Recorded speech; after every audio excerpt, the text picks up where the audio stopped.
பிப்ரவரி 19 புனித பர்பாதூஸ்.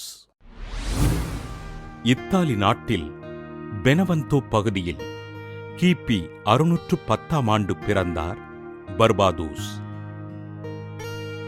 இறைபக்தியில் சிறந்து விளங்கிய இவர் குருவாக விருப்பம் கொண்டு தம் இளம் வயதில் குருத்துவ பயிற்சி பெற்று மார்க்கோனாவில் குருவாக அருட்பொழிவு பெற்றார். கருத்துச் சரிந்த மறையுரையினால் மக்களின் மனங்களில் ஆண்டவரை குடியேற்றினார். மூட நம்பிக்கையிலும் குருட்டு பக்தியிலும் வாழ்ந்த மக்களை ஆவியிலும் உண்மையிலும் வழிபடச் செய்தார். கிபி 663ஆம் ஆண்டு மார்ச் 10ஆம் நாள் பெனவந்தோ நகரின் ஆயராக திருநிலைப்படுத்தப்பட்டார்.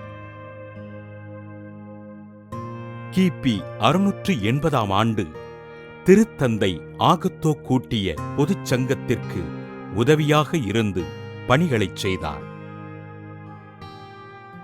கிபி 681ஆம் ஆண்டு கான்ஸ்டாண்டின் நோபிள் நாட்டில் நடைபெற்ற 3வது பொதுச் சங்கத்தில் மூட நம்பிக்கைக்கு எதிராக பேசினார்.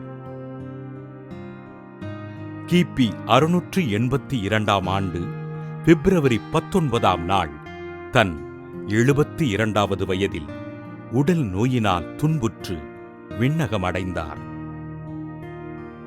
பர்பாதூஸ் கல்லறையில் புதுமைகள் நிகழ திரு அவை இவரை புனிதராக உயர்த்தி மறைபணிகளை செய்பவர்களுக்கு பாதுகாவலராக அறிவித்தது. புனித பர்பாதூஸ் திருவிழாவினை கொண்டாடுகிற நாம் உலகின் பல்வேறு நாடுகளில் மறைபணிகளை செய்கின்ற பணியாளர்களுக்காக ஜெபிப்போம்.